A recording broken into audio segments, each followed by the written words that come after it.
Yun guys, good morning sa inyo lahat yan. For today's video guys, nandito pa rin tayo kung mapapansin ninyo sa kasa ng Premium Bikes Corporation. At for today's video guys, magre-release tayo ng Yamaha Gravis. Kung epektibo pa ba ang Gravis ngayong 2025. Dito guys sa video na to, i-activate natin ang unit at ipapakita ko sa inyo ang galawan ng inclusion niya, ang presyo, ang pinakamahalaga para malaman ninyo bago kayo pumunta sa mga dealership, alam na ninyo kung magkano ang galawan ng Yamaha Gravis ngayong 2025. Okay, sa mga gusto ng Yamaha Gravis, itong video na to ay para sa inyo kasi pag-uusapan natin dito lahat. Okay, bago natin banatan, bago natin tirahin ang syempre, intro muna tayo.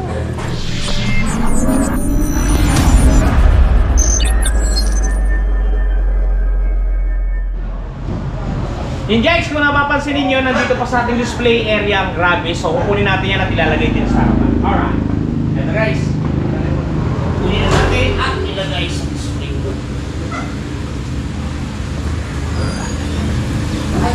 Hi ma! Ito ang Gravis na ating i-release ngayon. Okay, bago natin i-activate yan, siyempre ipapakita ko muna sa inyo lahat ng galawan ng ating Yamaha Gravis 125. Okay guys, simulan na natin. Ngayon ipapakita ko muna sa inyo yung buong unit bago natin i-activate at bago natin pag-usapan ng kanyang presyo. Okay guys, ito ang ating Yamaha Gravis 125. Talagang napaka-quality unit na to guys. Kasi talagang hindi siya basta-basta. Doon sa mga 125 na kanyang kamag-anak, ibang-iba yung presyo niya guys. So mamaya explain ko sa inyo yung presyo. Ito guys, yung itsura ng ating Yamaha Gravis. Matte blue ang kulay nito. Yan. At ito ang mga nilalaman ng kanyang U-box guys. Kung mapapansin niyo, nakabukas na. Yan, pagka binuksan yan, ang unang-unang makikita niya dyan guys is yung cover ng kanyang baterya. Ito guys, napakaganda ng setup ng baterya na to kasi hindi siya nandun sa ilalim, hindi siya nandito sa harapan. Bagkos nandito siya sa likod ng U-box. Kung mapapansin nyo, napakalaki ng U-box natin at nandito sa bandang dulo nakahiga ang kanyang baterya. Hindi ko na lang siya makakabunot guys kasi nakalagay na siya. Pero guys, ito ay UASA din at kamukhang baterya to guys ng Honda Click 125. Ito guys, paano siya takpan? Ipupush nyo lang siya pag ganun. Yan. Push through nyo lang, tapos ilalagay nyo to. At meron siyang dalawang push lock dito. Sumunod, ito guys, meron tayo ditong kasama syempre warranty guidebook. At meron siyang kasamang tools guys, 2 piraso lamang. Isang open wrench 12 at 8 at saka positive at saka negative screw. Ang kanyang side mirror guys, ito kung mapapansin nyo, nakasilid pa. Teka, buksan natin para inyong makita at mapakaya. Yan guys, wait lang so 100 lang kasi tayo Ito guys yung side mirror ng ating Yamaha Gravis. Yan, kung mapapansin niyo. Bubuksan natin at ilalabas. Wait lang guys, ang hirap kasi 100 lang tayo. Huwag kayong magagalit. Ito guys, yung ating side mirror. Yan, kung mapapansin niyo, kamukha siya ng mga ordinaryong side mirror natin na hugis dahon at meron siyang tatak na Yamaha. Yan guys, yan. Bali yan lang guys yung inclusion ng ating unit. At syempre, pag kinuha ninyo tong hulugan, meron tong kasamang pre-helmet.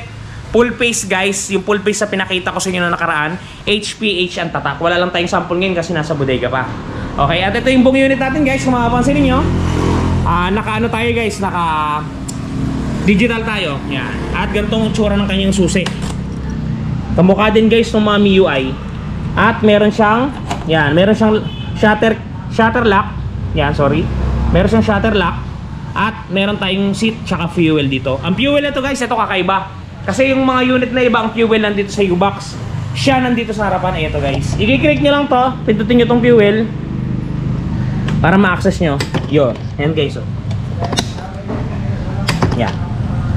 Yan guys, nalagyan ko na nga rin pala kanina ng gasolina yan. At na-activator natin to kasi hindi pa ako sinisipag kanina mag-vlog. Hindi ko mapag-desisyonan kung iba-vlog ko ba o hindi. So ngayon nakapag-decide tayo na i-vlog na lang natin. Ito guys, na-activator natin siya para makita nyo lang. Yan, naka-off pang sa ating susi. Pag in-on nyo yan, yan ang itsura guys ng ating panel board. Kulay blue yung kanyang background. Hindi katulad nung sa ibang unit na kulay orange. Kulay blue yung ilaw niya, kung mapapansin ninyo yan. Kita nyo blue. Yan.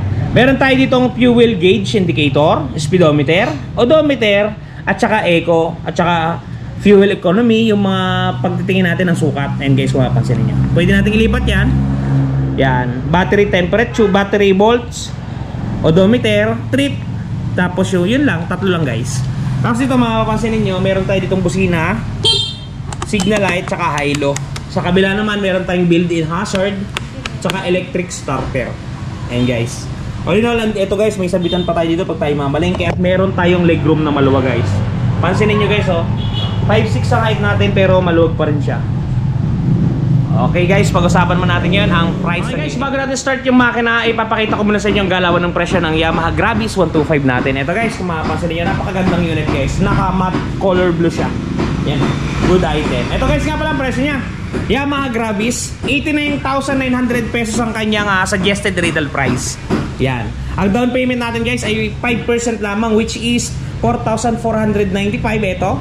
Pero may additional 1 to pa to guys para sa registration. Meaning to say, 4,495 plus 1, 2 kayo na lang ang mag-add nun. Okay, pagka nag-down kayo ng 4,495, ang magiging monthly ninyo sa 2 taon, 5,395. At pagka 3 taon po is 4,163. Rebated na yan guys, yan na yung magiging monthly ninyo pagka nag-down kayo ng 4,495. Okay guys, yan yung presyo yan, screenshot nyo na lang. Okay guys, activate na natin yung unit. Basically, may gasolina na to, may langis na rin, papahanda rin na lang natin. Okay guys, upo tayo dito.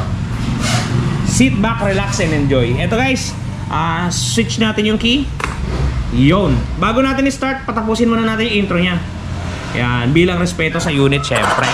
Ito guys, para may start siya, hapitin nyo lang guys yung isang lever nya, katulad na to, tapos start nyo dito. Yan.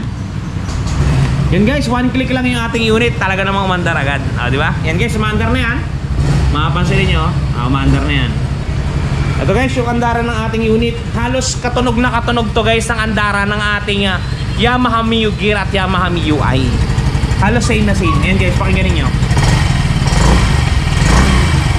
Guys, napakaganda ng galawan niya. Air cooled din siya guys, hindi siya liquid cooled, air cooled. Ito yung muffler natin guys, medyo maliit lang pero cute. Ito ang tunog niyan. Yan guys. Goods to guys. Napakaganda ng kanyang legroom. Sa mga gusto kumuha ng unit guys, bisitahin ninyo guys ang Premium Bikes at hindi kayo papahirapan makakuha ng unit. Talaga namang may mangyayari na. Doon nga pala guys sa makakuha ng unit, for example, nakakuha kayo ng Yamaha Gravis sa gantong kulay. Sobrang rare ng kulay na to guys kasi matte blue siya na hindi mo maipaliwanag. So for example, nagasgasan yan, nagrulitan. Gusto mo ngayong i-repaint, mahal yan guys pag per panel. Pero pagka bumili ka ng touch paint, mura lang. Ito guys, panoodin ninyo. The long wait is over. Eto guys, dun sa mga namomroblema na mga gas ng kanilang mga minamahal na motorsiklo, nandito na ang touch paint ni Wash Body. Napakadaling i-apply, parang sumusulat ka lang sa papel, isusulat mo lang dun sa mismong nagasgasan at talagang sasabay na siya sa pinakakulay ng inyong pairings. Yan, kung mapapansin niyo ang before at after natin, mistulang na bura ang mga pinagdaan ng gasgas. Ang mga natamo na hindi sinasadyang galos ay mistulang na bura. Yan, kung mapapansin niyo, halos bumalik talaga sa original. Guys, pati pag-package nila nito papunta sa mga lugar ninyo ay talagang napaka-safety. Kung mapapansin niyo, talaga namang safe na safe ang package na bibilin nyo sa kanilang Shopee Shop. Kaya kung ako sa inyo, try nyo na ang touch paint ni Wash Body. Yan guys, napaka-quality ng touch paint na yan at talaga namang hindi ka magsisisi pag na-try mo kasi napakaganda. Ayan guys. Paano bumili? Meron tayong description box. Pumili lang kayo guys sa Shopee shop niya at saka sa TikTok shop niya, dalawa yan. Hanapin nyo lang ang touch paint ni Wash Body. Napaka good item guys. Doon guys, sa mga gusto ko ng motor, ayan, punta lang kayo sa Premium Bikes or i-add nyo ako guys. Meron akong page meron akong link ng page sa baba sa description box natin. Doon nyo ako makokontak. Kung gusto nyo ng mga katanungan, doon nyo ako kukontakin guys. Follow nyo na rin ako para meron tayong mga follower pa doon sa Facebook natin. Okay guys, hanggang dito na lang. Ingat kayo palagi at palagi kayong magpapakasaya. Si Ron TV. Cheers! Ingat palagi. Bye-bye!